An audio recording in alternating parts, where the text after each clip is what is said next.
가정의 달 그리고 계절의 여왕 5월이 왔지만 이 좋은 날들을 편안하게 만끽할 수 없는 게 요즘입니다. 오늘은 아이들이 제일 손꼽아 기다리는 어린이날인데요. 작년 어린이날과는 다소 다르겠죠. 네, 그렇습니다.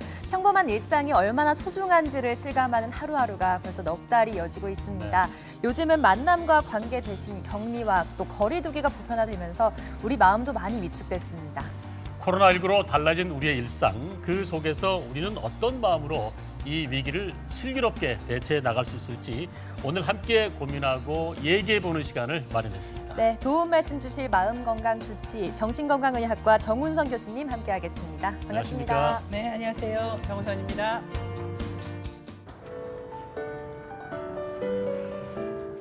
끝날 듯 끝나지 않은 코로나19 사태. 기약 없는 상황에 모두가 힘든 지금. 지친 마음을 보듬는 오늘의 주치 정운선 교수를 만났다.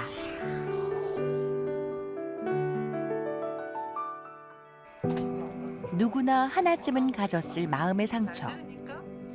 치유가 필요한데도 정신건강의학과의 문은 멀기만 하다.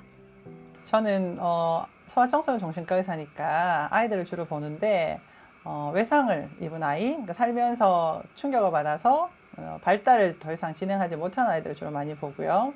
그리고 이제 저한테는 자폐증을 가지고 계신 자폐증이 있는 아이들을 데리고 오신 부모님들이 많으신데요.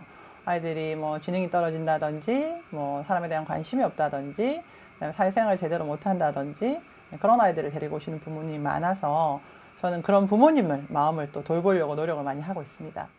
결코 쉽지 않은 발달장애 아동과의 동행. 자녀를 이해하지 못한 부모의 행동에는 자칫 폭력이 섞이기도 한다. 여기가 다 따를 정도로 이렇게 거꾸로 이렇게 하고 다녀요.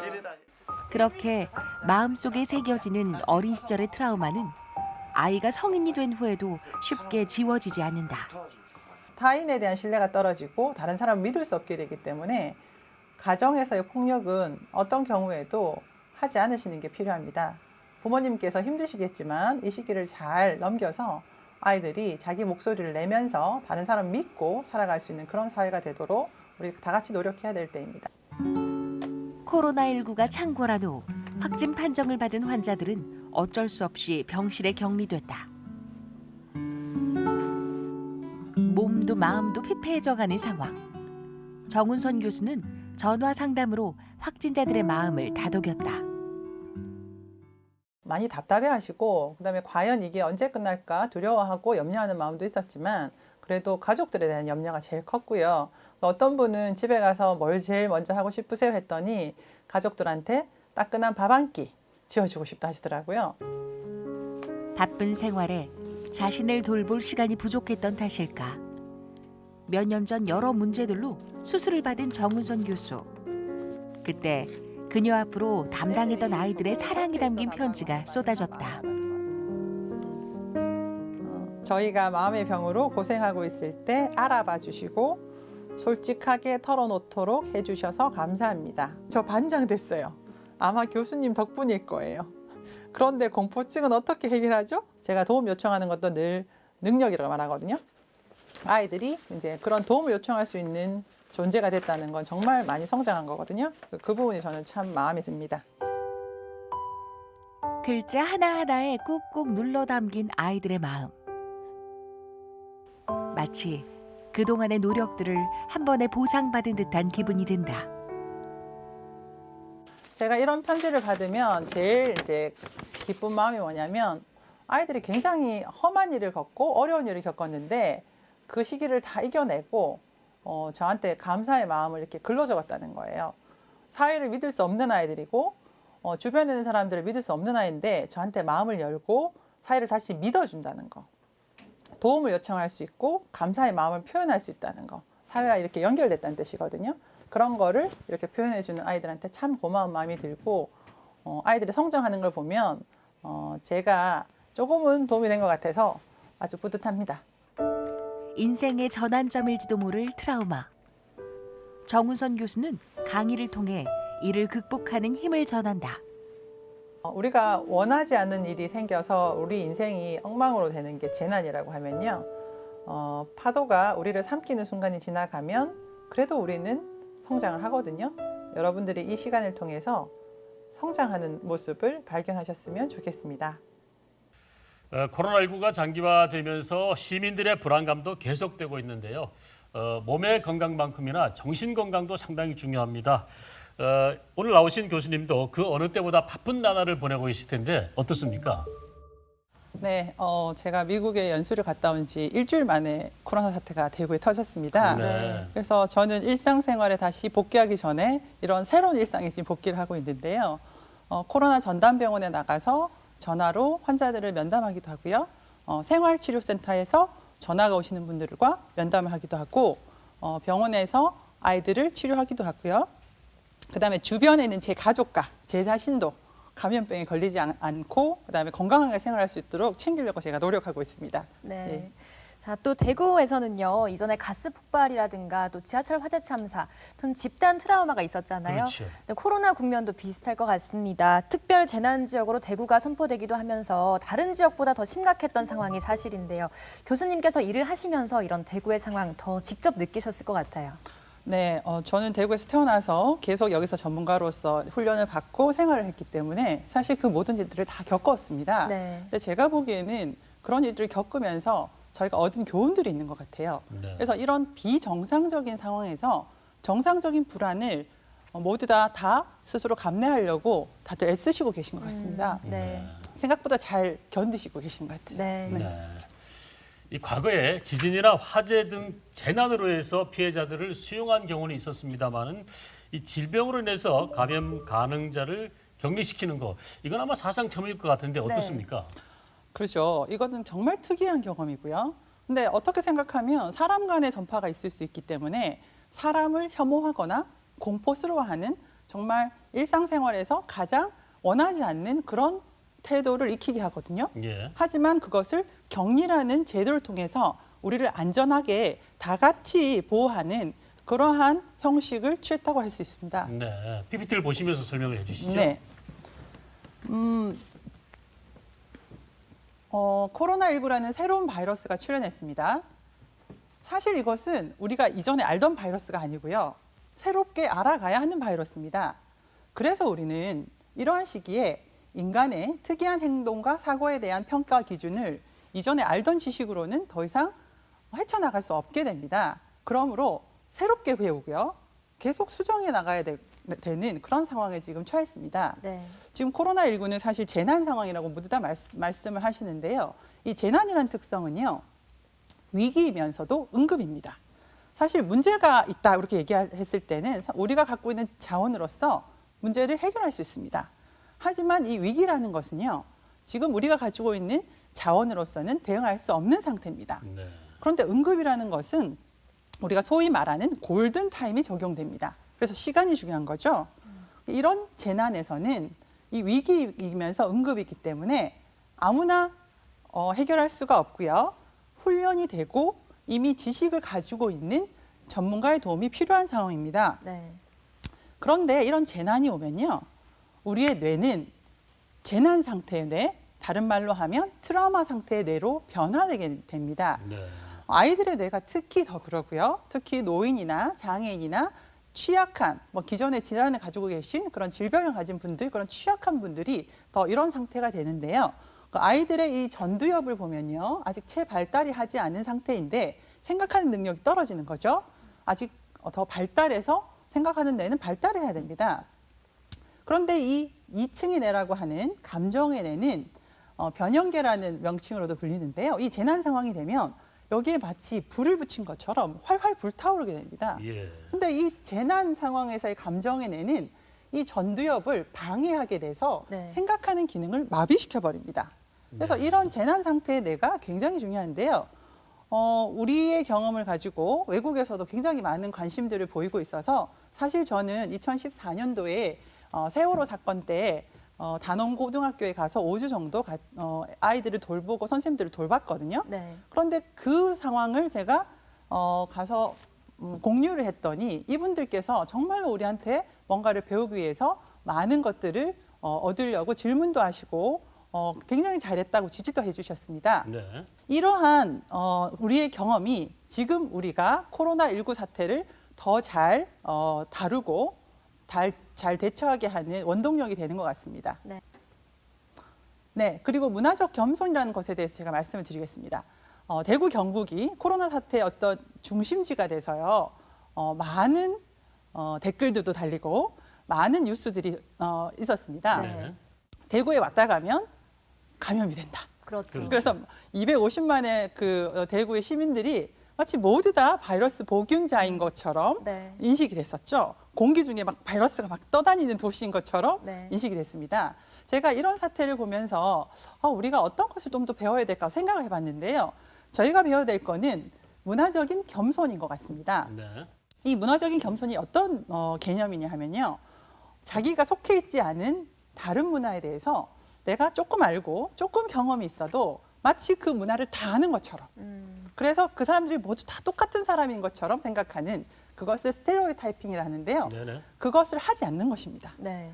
대구에도 굉장히 다양한 사람들이 살고 있고 네. 다양한 연령층, 다양한 경험을 가지고 있는데 그들 모두가 다 똑같은 생각을 하고 똑같은 경험을 공유한다고 우리가 생각하는 거죠. 네. 그러니까 우리가 이런 문화적인 겸손을 타 지역이나 다른 나라에도 적용을 해야 될 것이고요.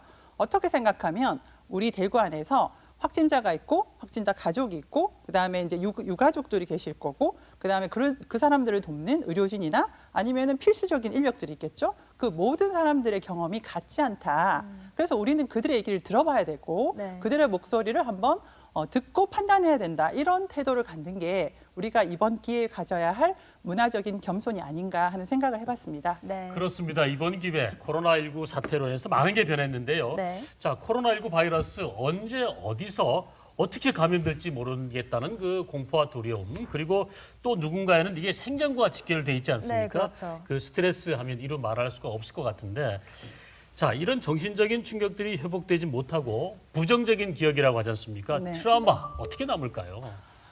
이 트라우마라는 말이 굉장히 흔한 용어가 돼서 네. 이번 기회에도 모든 아이들조차 트라우마가 뭔지 알게 되는 기회가 됐죠. 네. 예. 우리나라가 겪은 그런 트라우마의 영향에 대해서 제가 얘기할 때 제가 이 사진을 소개하는 경우가 많습니다. 여러분이 국회를 방문하시면 국회에 걸려있는 예술 작품입니다. 여기서 보면 보이는 게 꽃들이잖아요. 그렇죠. 그런데 자세히 보면요. 손이 보이네요. 손이 보입니다. 네. 근데 그 손이 그냥 있는 손이 아니라 총을 겨누고 있는 손입니다. 예. 그러니까 우리나라의 어떤 지금 현 시점에서 겪은 상황이 북한하고 마주하고 있고 그다음에 한국 전쟁을 겪었고 겉으로는 굉장히 잘 지내는 것처럼 보이지만 네. 자세히 들여다보면 이런 공포와 불안과 안전에 대한 위협을 늘 생각하고 살아야 되는 그런 사회죠. 네. 그래서 우리들은 역사적인 트라우마가 많은 나라입니다. 그런데 이 트라우마 영향을 보면요. 이런 어린 시절의 아동이 겪는 부정적인 경험이 가장 밑바탕을 차지하고 그 밑바탕에서 이런 부정적인 경험을 많이 겪은 아이들일수록 인지적으로, 사회적으로 정서적인 문제가 생기고요. 이 아이들이 크면서 자기 건강을 챙기는 것이 아니라 건강에 해로운 행동들을 더 많이 하게 됩니다. 예. 그렇게 되면 결국은 질병이 생기고 그로 인한 장애가 생기고 이 자체가 개인의 문제가 아니라 사회적인 문제가 됩니다. 지금 우리가 겪고 있지 않습니까? 네. 젊은이들이 클럽에 가고 여행을 가서 자기도 모르게 다른 사람한테 전파를 시키는 경우들이 지금도 나오고 있는데 이런 경우들이 결국은 조기 사망을 많게 하고 그런데 이 모든 피라미드의 제일 밑에 있는 것은 역사적인 트라우마라는 것이죠. 그래서 우리나라 같이 역사적인 트라우마가 많은 나라일수록 이 트라우마의 영향에 대해서 모두 다 알고 있고 이런 영향을 우리가 받고 있다는 문화적인 인식도 역사적인 인식도 필요하다고 봅니다. 자, 이렇게 우리는 자기도 모르는 사이에 역사의 트라우마에 영향을 받고 있습니다. 예. 네. 자, 그러면 이런 트라우마의 영향이 우리의 뇌에는 어떤 영향을 주는가? 1층에 뇌가 있고 2층에 뇌가 있고 이 전두 옆 3층에 뇌가 있습니다. 그런데 이 1층의 뇌는요. 우리가 살아있는 것을 관장하는 뇌고요. 2층의 뇌는 우리가 태어날 때 성숙돼서 이미 존재하는 뇌입니다. 아이들이 태어났을 때 걸어 다니니까 이제 얼마나 걸리죠? 돌 반 정도? 돌. 예, 예. 요즘 애들은 빠릅니다. 아, 그렇습니까? 예. 예. 돌 정도 되면 이제 걷기 시작하는데요. 사실 동물들은 태어나자마자 이렇게 말들은 뛰어다니기도 하고 강아지도 막 뛰어다니고 그러잖아요. 네. 근데 왜 인간만 이렇게 1년이 걸리냐? 뇌가 발달해 있기 때문에 그 큰 뇌를 아이들이 가누지를 못해서 그런데요. 예. 하지만 이 아이들이 1년 동안 이제 성장하기 위해 생존하기 위해서는 2층의 뇌인 이 변연계가 이미 성숙돼서 태어나야 됩니다. 그래서 이 뇌는 자기를 돌봐주는 사람들을 딱 쳐다봤을 때 아, 저 사람은 나를 보호해줄 사람이야. 이것을 인식하게 되고 그런 사람들한테 더 웃어주고 네. 더 예쁜 짓을 하게 되고 그러면서 이 전두엽이 20대 후반까지 발달할 수 있는 기회를 갖는 것입니다. 그런데 이 변연계는요. 감정을 내면서 우리가 지금 코로나19 사태에 재난 문자가 오지 않습니까? 그런 알람을 울리는 기능을 인해갑니다. 그리고 감정적인 기억과 사실에 대한 기억이 여기에 다 들어 있습니다.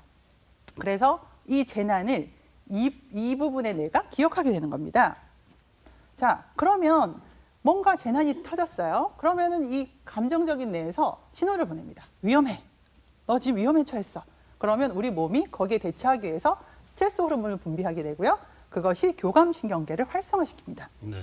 자, 교감신경계 들어보셨죠? 네. 자, 우리를 긴장하게 되고 많이 이렇게 뛰어다닐 수 있고 도망가게 하고 어떤 경우에는 싸우도록 하는 그런 신경 활성화된 신경계입니다. 그런데 이 교감신경계가 활성화되면요. 가슴이 콩닥콩닥 뛰고요. 그다음에 눈이 이렇게 밝아지면서 온몸에 네. 땀이 흐르고요. 긴장을 하게 됩니다. 그러면은 이 전두엽에서 있는 이성적인 뇌가 20대 후반까지 5개의 엔진으로 발달이 했더라도 2층의 뇌가 불타오르면서 이 전두엽을 방해하게 되거든요. 네. 그럼 생각하는 뇌의 기능이 쩌저작 떨어지면서 그 차로 따지면요. 5기통 엔진 하나만 남게 되는 결과가 됩니다. 그렇게 되면 이 감정적인 뇌가 이 전두엽의 기능 자체도 방해를 하면서 방해 전파를 이렇게 쏘거든요. 바이러스가 컴퓨터에 침입해서 제대로 작동하지 않게 하는 원리하고 비슷하다고 생각하시면 되는데요. 그 결과 4가지 결과가 생깁니다. 첫 번째는요. 우리가 알던 것이 생각나지 않습니다. 문제가 생겼을 때 해결하는 방식을 잊어버립니다. 네. 리콜이 안 된다고 하거든요. 두 번째는 새로운 것이 입력이 안 됩니다. 자, 오늘 어린이날이죠. 네. 애들은 직업이 뭔가요? 학생이잖아요. 그렇죠. 그런데 학생들이 뭔가 배워야 되는데 이런 트라우마 상태의 뇌, 재난 상태의 뇌가 되면 새로운 것을 배우는 능력이 현저히 떨어집니다. 그래서 두 번째, 새로운 것을 배우는 능력이 굉장히 떨어지고요. 그다음에 세 번째는요. 우리가 생존 반응을 이제 보이게 돼서 어떤 반응이 있을 때 굉장히 부정적으로 느낍니다. 그러면서 편을 가릅니다. 저 사람이 아군일까? 적군일까? 내가 저 사람을 믿어도 될까? 피해야 될까? 근데 지금은 바이러스라는 보이지 않는 적이랑 싸우잖아요. 네. 보이지 않으니까 더 무섭죠? 더 상상을 하게 되죠? 예, 예. 게다가 사람 간의 전염이 있다고 하니 그런 부정적인 사람의 반응은 더 증폭됩니다. 네. 그 3가지 생각이 안 나고 새로운 것을 배울 수 있는 능력이 떨어지고 부정적으로 반응하게 되면 그 결과 생기는 4번째 반응은요. 공감력이 떨어집니다. 내 자신의 안전에만 몰두하게 되고 내가 살아남아야 되니까 다른 사람의 입장을 전혀 고려하지 않고 나만 중요하게 됩니다. 네. 그래서 재난 상황의 뇌, 트라우마 버전의 뇌는 이런 상태의 정상 일상생활을 하던 뇌가 아니라 기능이 떨어진 감정적인 뇌가 이성적인 뇌를 압도해버리는 그런 상태의 뇌가 되는 것입니다. 자, 이것은 제가 이런 설명을 했을 때 제하고 같이 공부했던 선생님이 이런 아이디어를 내셨어요. 우리가 지금 쓰는 스마트폰이나 컴퓨터에서 와이파이 신호로 생각하시면 네. 굉장히 쉽습니다. 와이파이 신호가 굉장히 강렬할 때는요.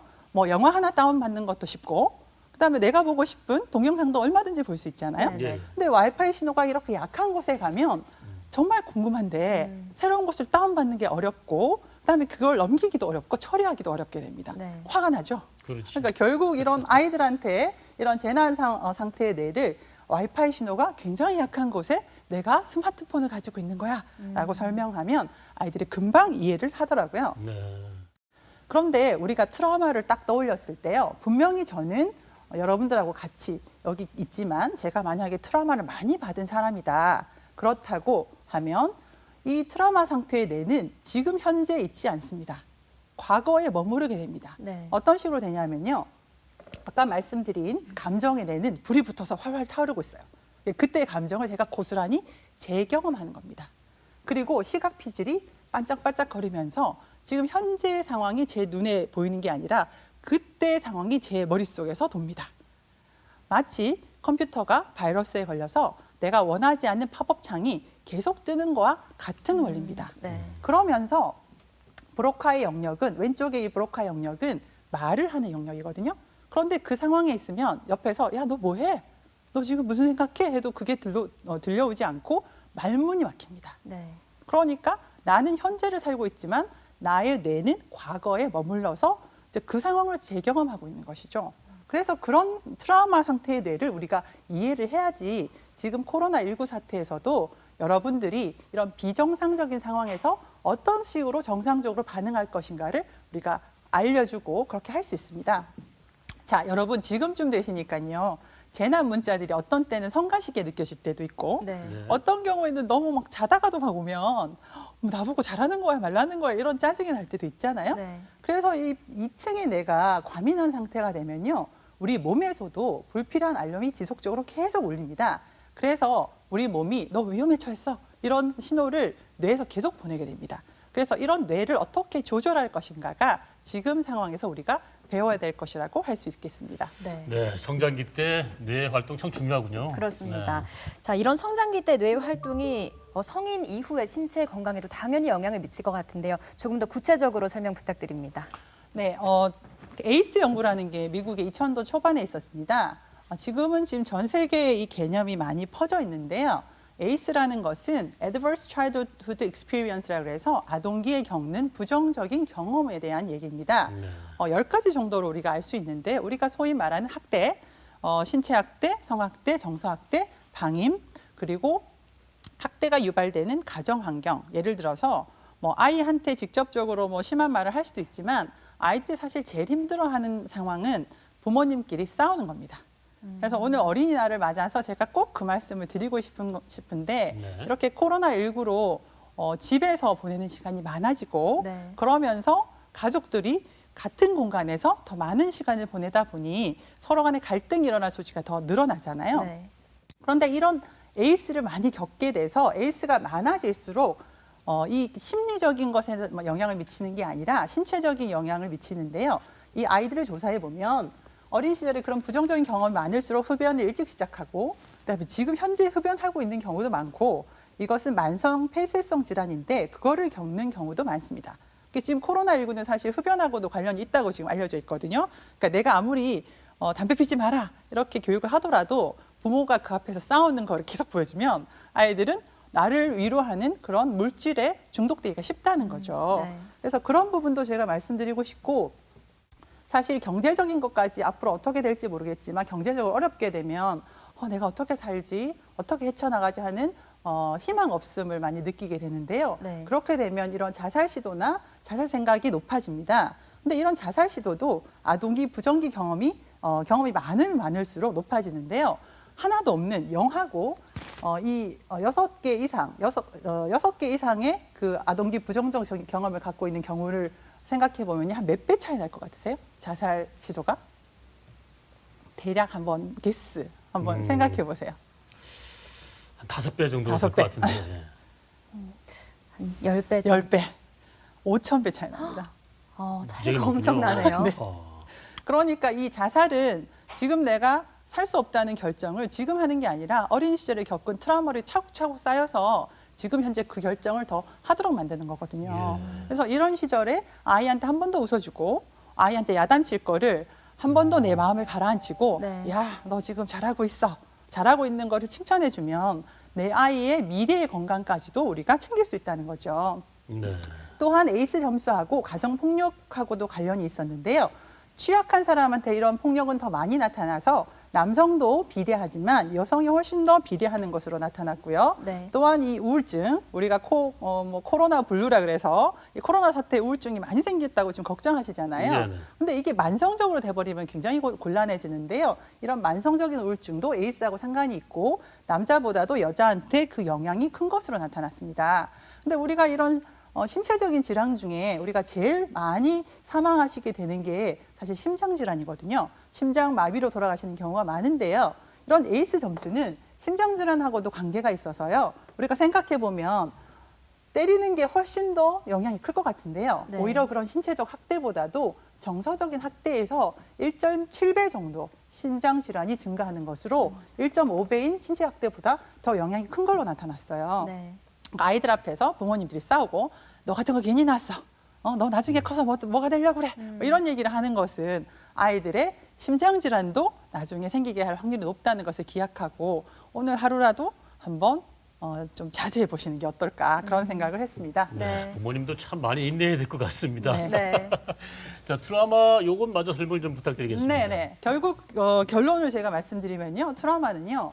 우리 뇌의 경고 시스템을 재조정합니다. 경고 시스템은 필요하죠. 왜냐하면 위험하면 도망을 가야 되니까요. 네. 그런데 이것을 재조정해갖고 스트레스 호르몬이 계속 뿜어나오게 합니다. 그래서 신체가 저절로 이렇게 긴장한 상태로 유지하게 되고 그러면 언제든지 공격이나 폭력 당할 태세에 갖추게 되고 그렇게 되면 굉장히 분노 반응이 일어나고 짜증을 더 쉽게 내게 되고요. 사소한 자극에도 왜 그래? 뭐 이렇게 소리를 지르게 됩니다. 네. 그래서 무관한 정보들 속에서도 중요한 정보를 걸러내는 시스템이 마비가 됩니다. 그래서 항상 긴장된 상태로 있어야 돼서 이 미래에 대한 태도, 자기에 대한 태도, 자기 주변의 환경에 대한 태도를 바꾸게 되는 근본적인 변화를 초래합니다. TV 메디컬 약손 오늘 이 시간 코로나19를 조금 더 슬기롭게 극복할 수 있는 방법에 대해서 이야기하고 있습니다. 네, 우리 지역 코로나19 막 진행되는 상황 전까지 거슬러 가보면 네. 우리가 코로나19 청정 지역이었었는데 위험 네. 지역으로 바뀌면서 한때 대구를 폐쇄해야 된다 하는 목소리가 맞아요. 나왔었거든요. 인터넷에 떠도는 각종 혐오 댓글까지 시민들의 어떤 그동안의 마음고생이 이만저만이 아니었습니다. 자, 교수님, 현재 우리 지역사회의 건강 정신 상태 네. 이거 어떻다고 봐야 됩니까? 저는 도움이 필요한 상태라고 봅니다. 네. 그걸 인정해야 되죠. 우리가 그런 일을 겪었고요. 겪으면 사실은 변하지 않습니다. 그러면은 재난을 겪으면 도움이 필요한 거는 늘 마찬가지고요. 저희는 그 도움을 다 같이 받아들이고 서로 도울 준비가 되어 있어야 됩니다. 네.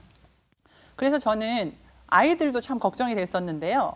이번에 SNS를 통해서 여러 가지 소문들이 많이 돌았잖아요. 네. 그렇죠. 근데 그 굉장히 혐오적인 그 SNS의 어떤 글들이 어른들 사이에 돌고 나서 제가 이렇게 유심히 관찰하니까 한 3일쯤 있으니까 애들한테 돌더라고요. 그런데 그 아이들이 그거를 대하는 태도는 굉장히 다양했거든요. 어떤 아이는 못 본 척하기도 하고요. 네. 어떤 아이들은 거기에 몰두하기도 하고요. 굉장히 다양했는데 아이들이 거기에 영향을 받는다는 것을 우리가 인식을 하고 그 아이들을 위해서 저희가 어른들이 뭔가를 해야 된다고 저는 생각합니다. 네. 네. 자, 사실 저도 우리 지역을 폄하하는 댓글들 보면서 좀 마음에 상처를 입기도 그렇죠. 했었는데 이렇게 서로 힘을 합쳐야 극복할 수 있는 시기인데 왜 이런 부정적인 것들이 고개를 드는 걸까요, 교수님? 재난의 가장 큰 결과가 바로 우리가 지금 얘기하고 있는 이런 부정적인 결과입니다. 네. 그래서 우리가 이번 사태, 코로나19 사태에서 이 재난에 늘 따라오는 현상을 알고 미리 대비해야 하는데요. 알고 있으면 덜 휘둘립니다. 그래서 제가 말씀드리고 싶은 그 세 가지 현상은요. 재난의 3인방입니다. 자, 첫 번째는 루머입니다. 잘못된 정보, 거짓 뉴스입니다. 정말 많이 경험했잖아요, 우리 네. 이번에. 그다음에 두 번째는요, 편가름이에요. 항상 재난이 일어나면 아군과 적군으로 구별하게 되는 뇌가 된다고 말씀드렸잖아요. 네. 그 결과 나타나는 것이 편가름입니다. 내 편, 상대편, 우리 팀, 상대편 이런 식으로 편가름이 생기는데요. 이번 상황에서는 대구 경북과 다른 지역. 초반에 그랬죠. 네. 그다음에 뭐 어떤 특정한 종교와 전공이 아닌 경우 이런 경우들의 편가름이 있었고요. 그다음에 걸린 사람과 걸리지 않은 사람, 그다음에 그런 일을 자가 격리를 경험한 사람과 경험하지 않은 사람 이렇게 편가름이 되게 돼 있습니다. 그리고 세 번째 결과는요, 남 탓입니다. 자기를 보호하는 쪽으로 내가 바뀐다 말씀드렸잖아요. 그러려면 남 탓을 할 수밖에 없어요. 나는 잘했어. 나는 괜찮아. 저 사람 탓이야. 당신 탓이야. 저 무리들의 탓이야. 이렇게 남 탓을 하게 되는데요. 이러한 잘못된 정보, 편가름, 남 탓은 재난에는 늘 일어납니다. 제가 아까 미국에서 제가 강의를 했다고 말씀드렸는데요. 제가 이 얘기를 하니까 미국에 있는 의과대 학생들이 전부 다 고개를 이렇게 끄덕이면서 네. 막 자기들끼리 얘기를 하더라고요. 네. 문화에 상관없이 늘 있는 보편적인 현상이라는 뜻이죠.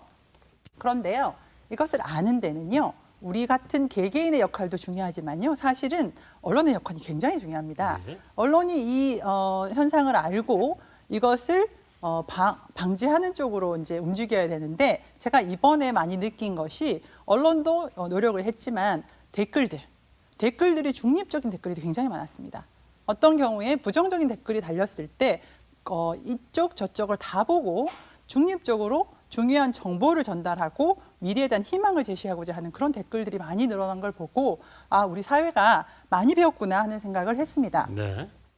자, 언론의 역할을 제가 경험한 것을 말씀드리겠습니다. 네. 제가 2014년 단원고에 가서 5주간 이제 일을 했었는데요.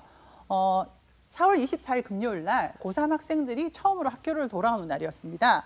제가 정신건강 전문가로서 3학년 부장 선생님하고 그 경기도 교육청에 있는 담당 장학사님하고 같이 나갔어요. 그러면서 제가 이런 글을 읽었습니다. 이 글은 제 목소리가 아니라 단원고 3의 3학년 학생이 직접 쓴 글이었어요. 네. 근데 이 글은 뭐냐면요.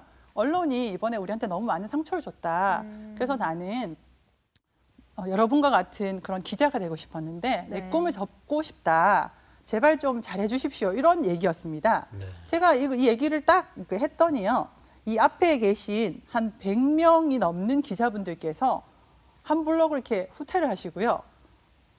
학교에서 집으로 가는 아이들을 아무도 인터뷰하지 않으셨습니다. 그러니까 그 아이들의 인터뷰하는 게 그 아이들의 상처가 된다는 것을 아이들의 목소리로 전달을 드리니까 모두 다 한마음이 돼서 하지 않으셨거든요. 네. 저는 굉장히 감동을 했습니다. 아, 이런 좋은 언론의 역할을 하시는 분들이 많아질수록 우리 국민들이 이 세 가지 당연한 재난의 현상에 피해를 받고 상처를 입는 일이 줄어들겠구나 하는 생각을 했습니다.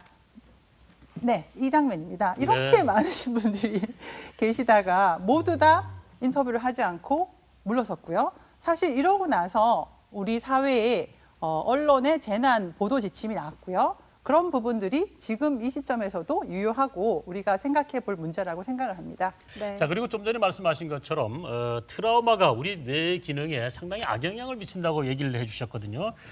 특히 발달 중인 아이들에게는 네. 성인에 비해서 공포나 불안감 이런 것들이 훨씬 더 취약하다고 볼 수 있는데 네. 이 부분도 좀 설명을 해주시죠. 네, 아까 말씀드린 것처럼 아이들의 뇌는 지금 발달하고 있습니다. 근데 발달하는데 좋은 쪽, 보호 요인이 많으면 잘 발달하겠지만 위험 요인이 많으면 아이들의 뇌는 안 좋은 쪽으로 발달하겠죠. 가장 극단적인 예가 이 사진입니다. 극도의 결핍이 끼치는 뇌에 대한 영향인데요. 여기 보시면 이렇게 서로 연결돼 있어야 될 뇌가 이렇게 연결되지 않습니다. 단절돼 있습니다. 우리가 코로나19 때 사람과 거리를 두면서 단절돼 있으면서 겪었던 그 모든 것들이 네. 아이의 뇌에서도 고스란히 나타난다는 얘기입니다. 그래서 우리는 아이의 뇌가 이 트라우마 상태의 뇌가 되지 않도록 다 함께 보호를 해야 되는데요. 근데 이 아이의 그림의 모습을 보면 아이가 이렇게 놀란 표정으로 있잖아요. 네. 엄마가 이렇게 안고 있는데도 불구하고 아이의 불안이 지금 조절되지 않는 상황이죠. 근데 우리가 태어나면서 어린 시절 겪는 이런 학대나 방임, 그다음에 청소년 학교 폭력, 그다음에 데이트를 하면서도 폭력을 겪을 수 있고, 그다음에 굉장히 이제 가정을 꾸리고 살면서도 서로 그 배우자한테 상처를 받을 수가 있고, 노인이 되면 노인 학대가 또 증가하고 성적인 부분에서의 학대도 있습니다. 이런 우리 인생의 전반에 걸쳐 있는 이런 폭력들을 우리가 잘 이겨내려면 아이의 뇌는 어린 시절부터 보호가 돼야 되거든요. 근데 아이들의 뇌는요, 처음에 이렇게 많은 세포들이 촘촘히 이렇게 연결돼 있다가 나중에는 오히려 이 세포들이 느슨하게 됩니다. 네. 어떻게 느슨화가 되냐 하면요.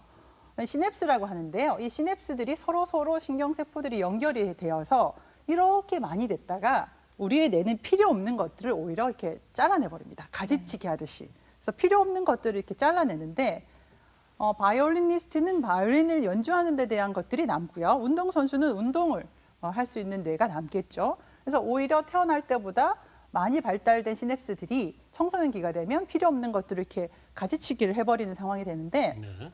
근데 문제는 이때 학대가 들어가고 트라우마가 들어가고 방임이 들어가면 이 시냅스가 어떻게 살아남겠습니까? 트라우마에 살아남는 뇌만 살아남겠죠. 네. 그러니까 오히려 자기가 공부하고 그다음 문제를 해결하는 데보다 어떻게 하면 살아남을까?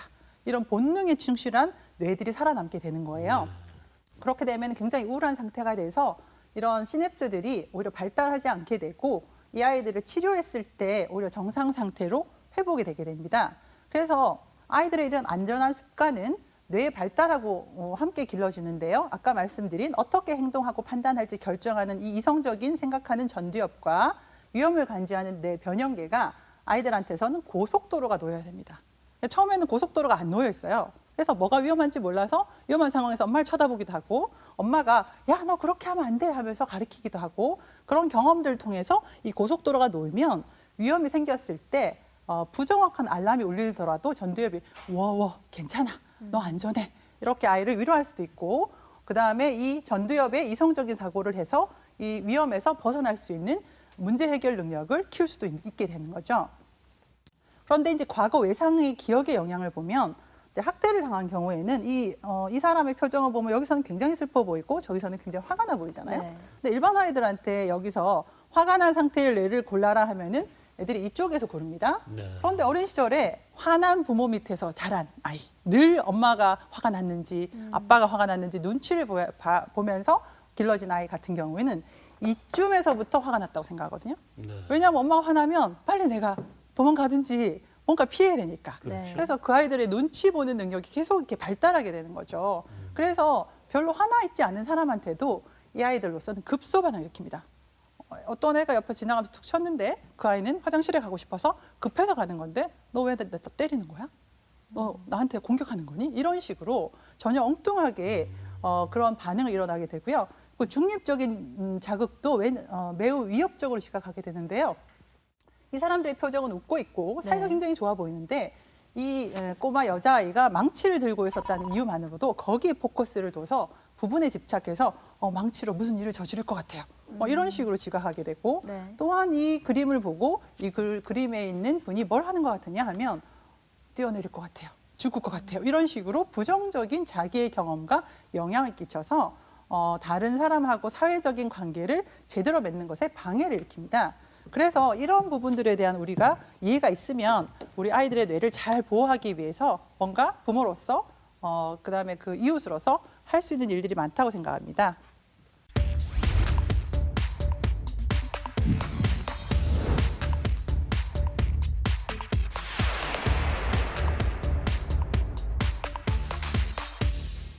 코로나 때문에 집에만 있으니까 답답해 죽겠어요. 마스크도 답답고 밖에 나가지도 뭐하고 답답한 게 한두 가지가 아니죠. 날씨도 좋은데 운동도 못 가고 꽃 구경도 못 가고 친구들하고 놀러도 못 가고 그런 게 답답하고 좀 힘들어요.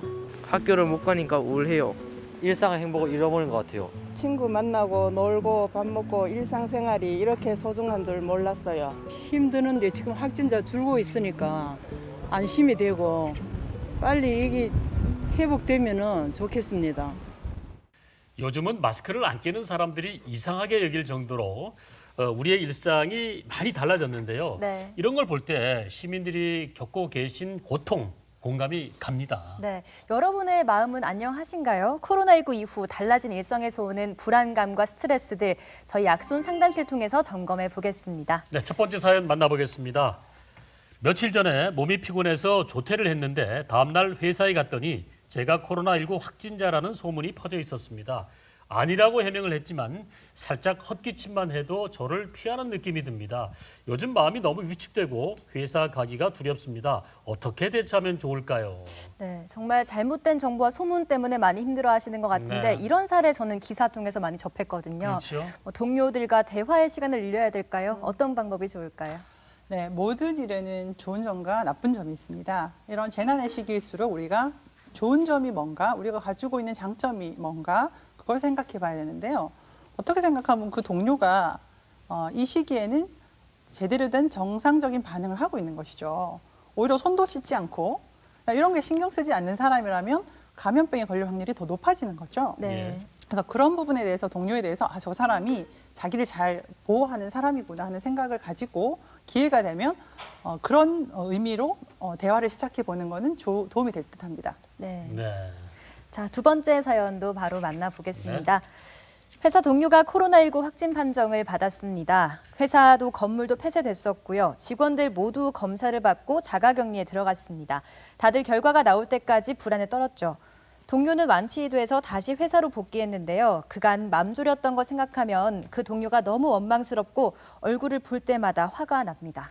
그래요. 혹시 나도 감염이 됐으면 어쩌나 네. 아니면 우리 가족이 나 맞아요. 때문에 감염이 됐으면 어떠나 이런 생각들을 많이 하셨을 것 같은데 이게 이제 동료가 원망스럽더라도 네. 이런 감정을 너무 오래 가져가면 안 되겠죠. 맞습니다. 제가 이번에 그 상담을 하신 분들 중에 뭐 이런 얘기를 하시는 분이 계셨어요. 근데 네. 그분은 정말로 이제 감염이 된 거죠. 네. 동료들한테. 근데 그분들 중에 제가 참 놀랬던 경험은 이렇게 얘기하셨어요. 그 사람도 피해자예요. 자기가 걸리고 싶어서 걸렸겠어요? 네. 뭐 그 사람을 원망하고 있으면 제 마음만 상하죠.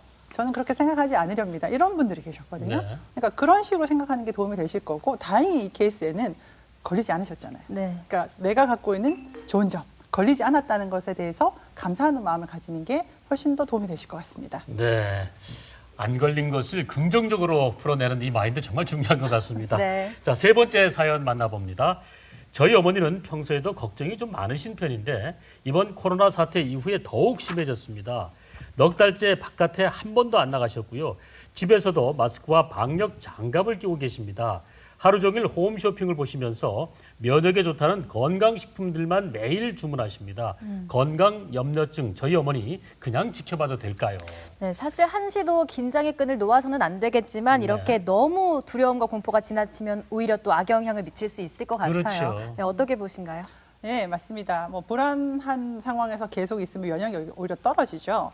그럼 또 우리가 갖고 있는 장점을 한번 생각해 보면 이렇게 말씀드릴 수 있겠죠. 어머니, 이 시기에 본인의 몸을 이렇게 잘 챙겨주셔서 고맙습니다. 제가 챙겨드리지 못하는데 이렇게 혼자서 잘 챙기니까 제가 든든합니다. 이렇게 일단 어머니의 불안이나 그런 하는 행동을 긍정적으로 바라본 다음에 인정을 하는 거죠. 어머니의 네. 불안을. 그런 다음에 어머니 근데요. 지금 이 상황에서는 그런 식품보다도 다른 사람하고의 그런 대화나 이런 게 면역력에 더 도움이 된다고 제가 들었어요. 걱정되시는 분 있으면 전화 통화도 좀 하시고요. 이렇게 좀 즐겁게 생활해 보시는 게 어떻겠습니까? 이렇게 이제 자기의 의사를 전달하고 정보를 드리는 거죠. 네. 어머니 곁에서 늘 챙겨야 될 것 같습니다. 네, 여기서도 긍정적인 마인드가 필요할 것 그렇습니다. 같습니다. 네. 자, 네 번째 사연 만나보겠습니다.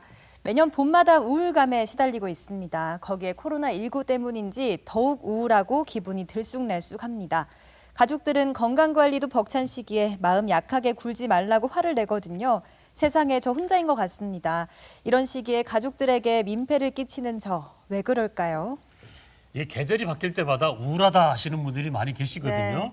이런 시기에 감정을 너무 억누르는 것도 좋지 않은 것 같은데 어떻습니까? 네, 정답을 얘기하셨습니다. 아까 말씀드린 대로 이 상황에서 불안하고 우울한 거는 모든 사람이 겪을 수 있는 정상적인 반응이거든요. 네. 그것을 인정을 하고 표현하는 것은 그것을 줄이는 데 되게 많이 도움이 됩니다. 그다음에 제가 또 이분한테 말씀드리고 싶은 거는요. 저희가 대한 트라우마 스트레스 학회에서 이번에 1,000명의 국민을 대상으로 조사를 해보니까 네. 30대 후반, 30대 여성분과 60대 여성분의 스트레스가 제일 높았습니다. 예. 왜일까요?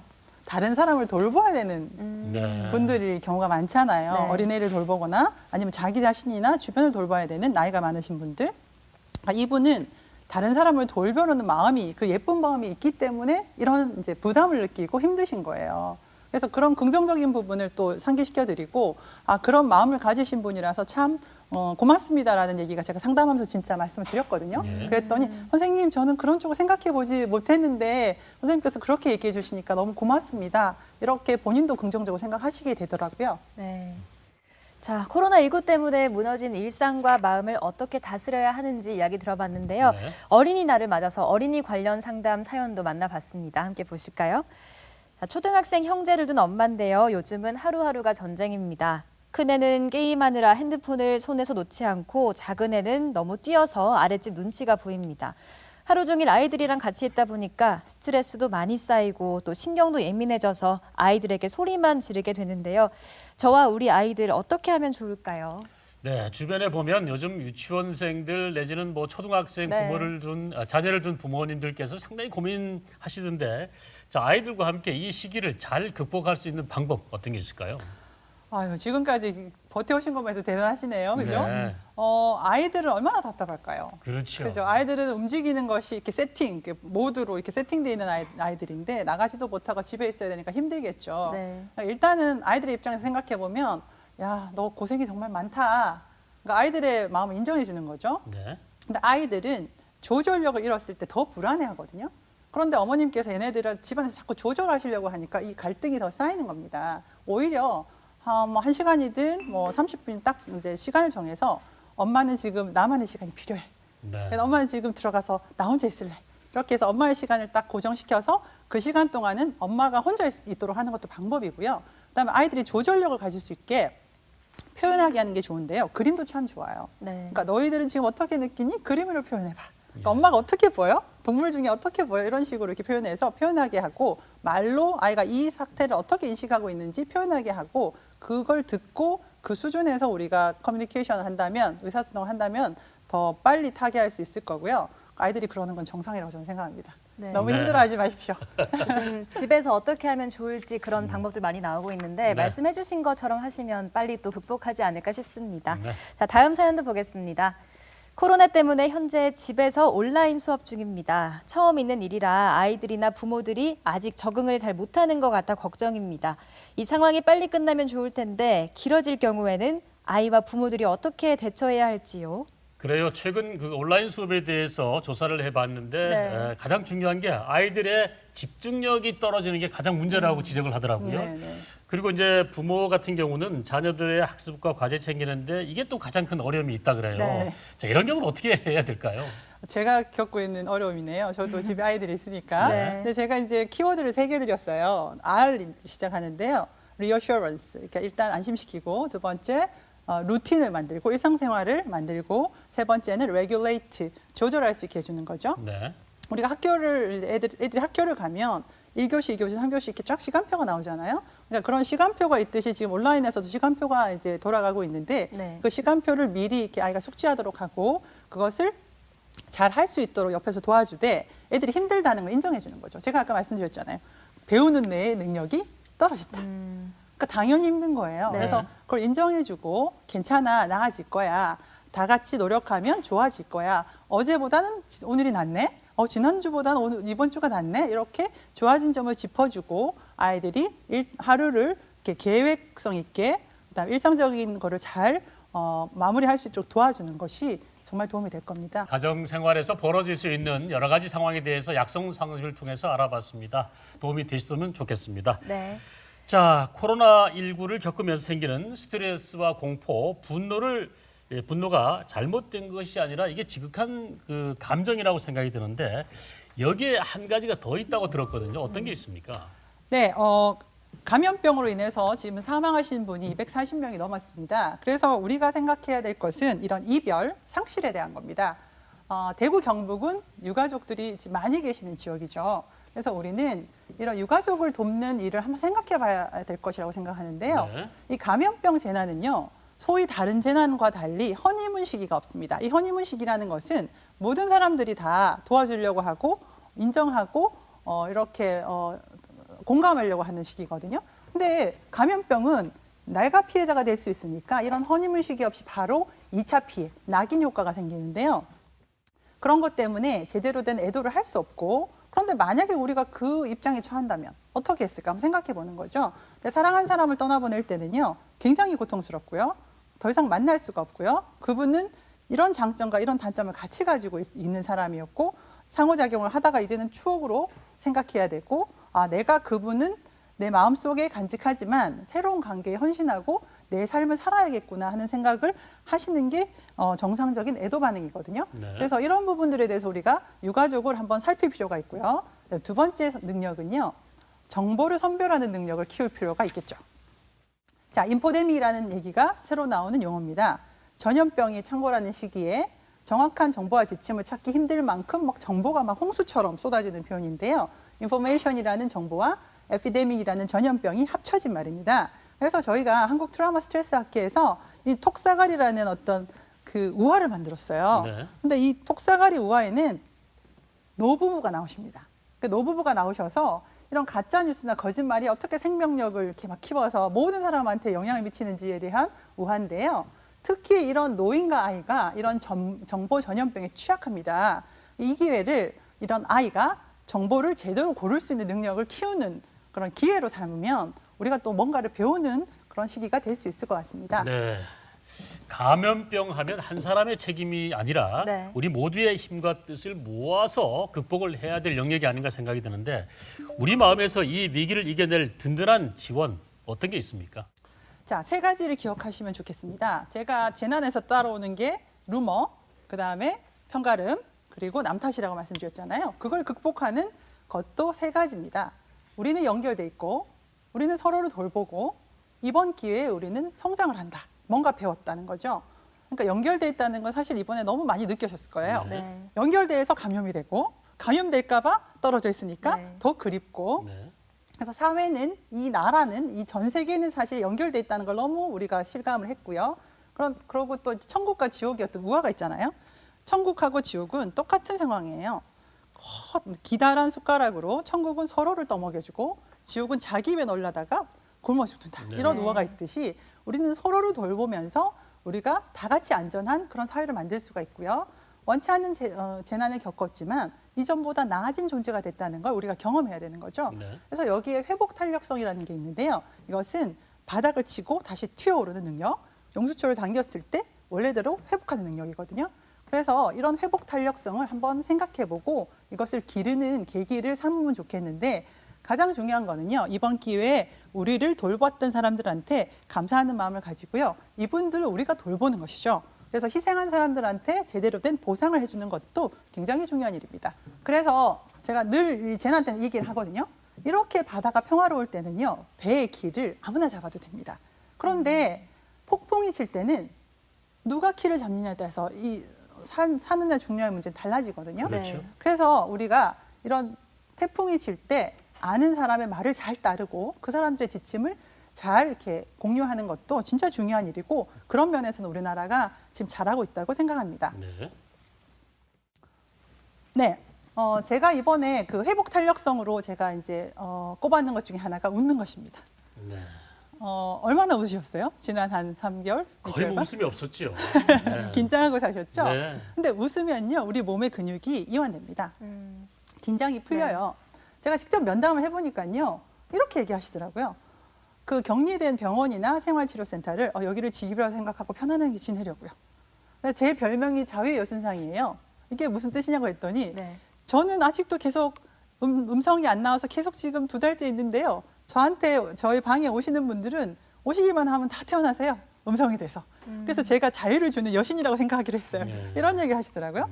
그다음에 또 어떤 그 주부는 제가 그랬어요. 2달 동안 갇혀 계신데 나가시면 뭐라고 제일 하고 싶으세요? 집에 가서 가족들한테 따뜻한 밥 한 끼를 마련해주고 싶어요. 네. 여전히 남들을 돌보고 가족을 생각하시는 마음들이죠. 이런 얘기를 하면서 처음에는 긴장해서 면담을 시작하다가 나중에는 함께 웃으셨거든요.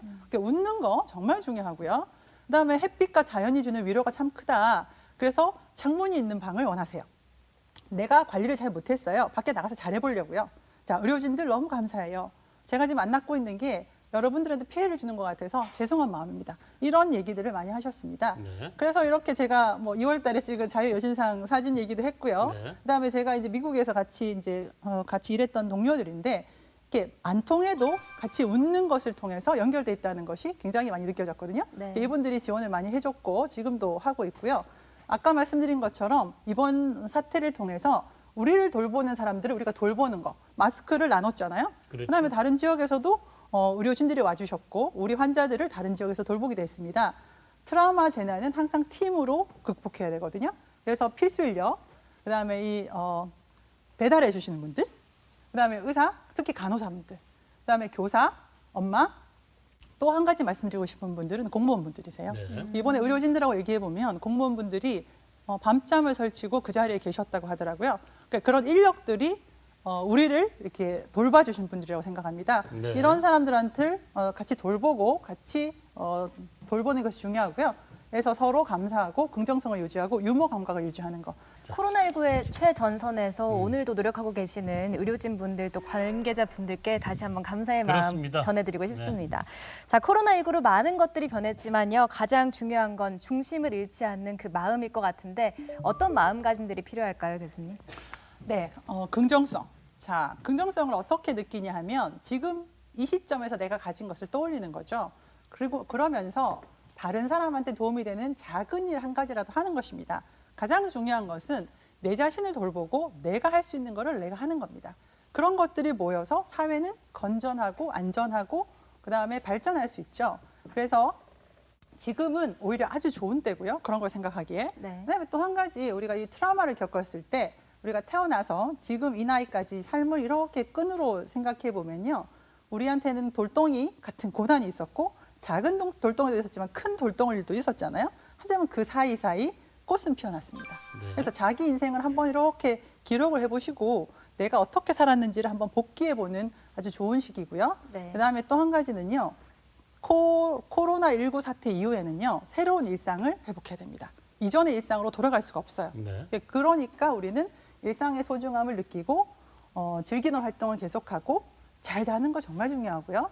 식사 제대로 하시고 가까운 사람과 사랑하면서 지내는 거. 그래서 각자 자리에서 주변을 돌보는 거 중요하고요.